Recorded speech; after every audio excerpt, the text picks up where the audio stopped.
రాజధాని అమరావతి నిర్మాణంపై మంత్రి నారాయణ అధికారులు వర్సిటీ ఆచార్యులతో సమావేశమయ్యారు. అమరావతి లోగో గురించి చర్చించారు. లోగో మన సంస్కృతి సంప్రదాయాలు ప్రతిబింబించేలా ఉంటుందన్నారు. రాజధాని నిర్మాణానికి సింగపూర్ బృందం మంచి ప్రణాళిక ఇచ్చిందన్నారు. శంకుస్థాపన ప్రాంతంలో 8 హెలీప్యాడ్లు నిర్మిస్తున్నట్లు చెప్పారు.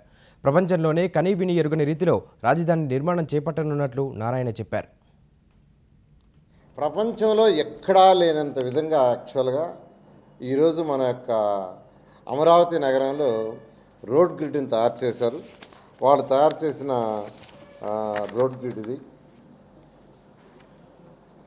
దీంట్లో స్పెషాలిటీ ఏంటంటే మొత్తం దీంట్లో ఉండే యొక్క రోడ్లలో 1 కిలోమీటర్ బై 1 కిలోమీటర్ అంటే మేజర్ గ్రిడ్ ఇది. దీని లోపల మళ్ళీ ఇంటర్నల్ రోడ్స్ వస్తాయి. ఇవన్నీ కూడా 1 kilometer by 1 kilometer except 8 blocks. 8 బ్లాకులు తప్ప మిగతా 1 కిలోమీటర్ బై 1 కిలోమీటర్. ఆ 8 బ్లాకులు కూడా 2 కిలోమీటర్స్ బై 1 కిలోమీటర్.